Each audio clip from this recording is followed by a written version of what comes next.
Hello everybody, we are at PiterPy number 3. Here is Nicola. Nicola, please introduce yourself. Hello everyone, I'm Nicola Iarocci from Italy. I'm here to talk about the Eve project, which is basically a REST API framework for Python. Okay, we're in Italy. Italy quite big country. Yeah. From where exactly you are? I'm from Ravenna, which is a small town on the Adriatic Sea, so on the eastern side of Italy. Just to get you your bearings, is like south of Venice. If you know Venice, my hometown is like 200 kilometers below Venice, nice. to the south of Nice. Venice. And what are you working on? What is your company? Yeah, my company is actually working on accounting software solutions for Italian PMIs, so small businesses and stuff like that. And we, of course, have mobile applications and desktop applications in both Windows, iOS, Android, and stuff like that. And we use Python mostly on the web side of things. So for our REST APIs run on Python and stuff like that. And as I understand, because of a lot of devices and systems you need to handle, you are working a lot on REST APIs, and that's why Eve became the application you found and working on. It started as in a house project, a closed source project, and then in 2012 I went to EuroPython to talk about REST APIs and how to write good APIs in Python and MongoDB and stuff like that. And at that talk I got a lot of requests about making my work public, and so I decided to release it as an open source project, and since then it's been enjoying a lot of quite a broad adoption around the world, so I'm very happy with it.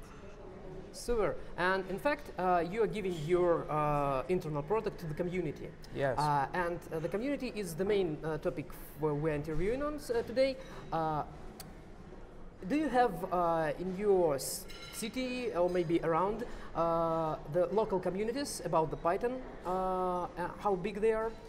Yes. Well, in Italy we have, I would say, a huge Python community. That's also.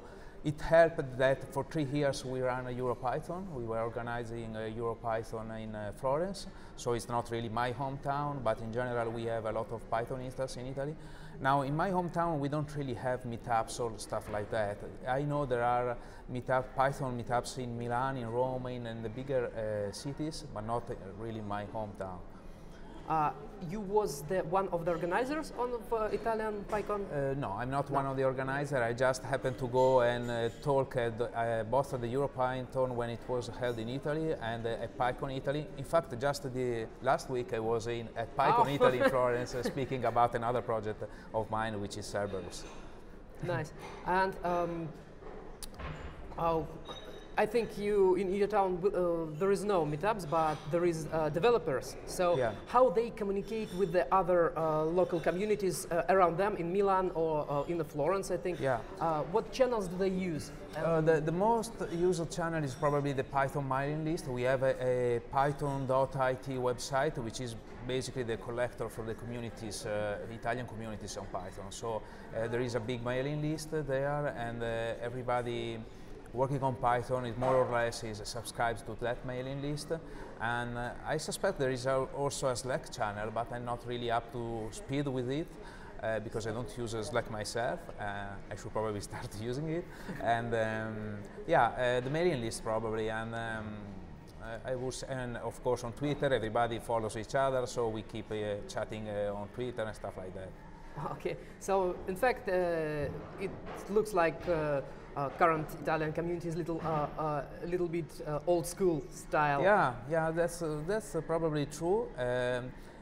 Maybe I'm old style, and so I'm not really up to speed. But I believe that you might say that because it depends on the geographical situation in Italy. We are very scattered. There are very small towns, very small villages, and so people doing Python are doing them everywhere in Italy. So it's not like there are big hubs like Milan and Rome, of course, But and Bologna, there is something there. Florence, of course, because they run the PyCon in Italy.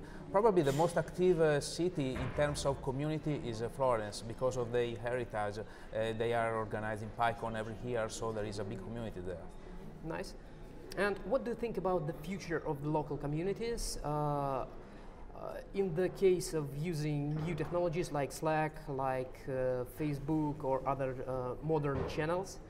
Or you think that the old style things like IRC, mailing list will still be involved in this process and will take their own part of communication? Well, I think that definitely there is room for new solutions like Slack, for example, or of Facebook. Why not? I also find that programmers are not very keen to, for example, Facebook. Or at least in Italy. Maybe they use Facebook. I use Facebook myself, but not for programming stuff.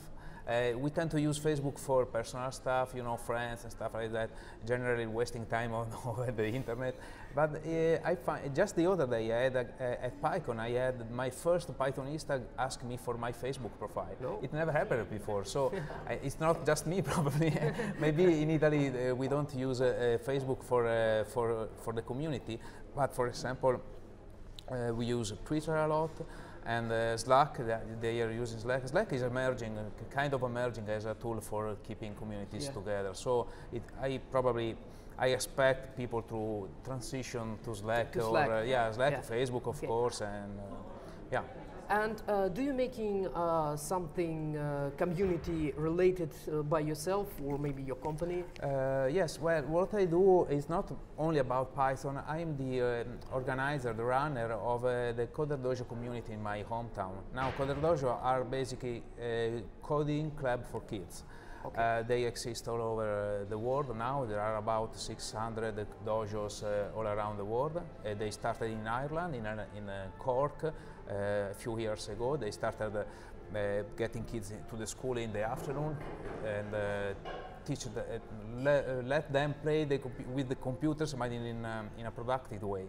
So get to know how to, I don't know, make websites, play with HTML or JavaScript or Python. Scratch is from the MIT in Boston, is a very nice tool because kids get to write programs, but they are using graphical interfaces, sprites, and they build games and stuff like that. So it is a way to for the kids who are inclined to using computers, to teach them the basic of programming in a funny way, so that they can network between themselves, get to know each other, and you know, the intent is also make programming something cool for the kids.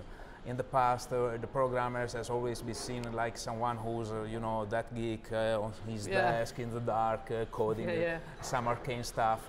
And we believe that nowadays programming is cool, and kids should embrace our profession with an interest. And so Coderdojo is both a way to teach programming and to show that programming can be cool. And if you are a kid interested in programming, you are actually cool and not a nerd or a geek or stuff like that. Yeah. And what is the youngest age for the Coderdojo it depends on the club, on the local club. In our case, we go from 8, 9 up to 16, 17, and so it's a pretty wide range. Pretty wide, yeah. Yeah. And we tend to get more kids about between maybe 10 and 13.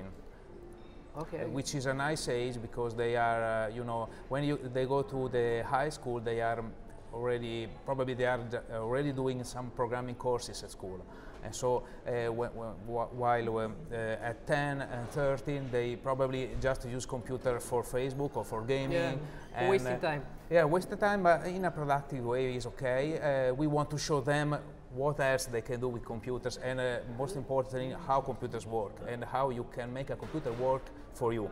So instead of just playing games, learn how to code a game and make your friends play your game. Yeah, super, super. Thank you very much. You're welcome. Nice to meet you here. Thank you. Hey, bye-bye. Bye-bye.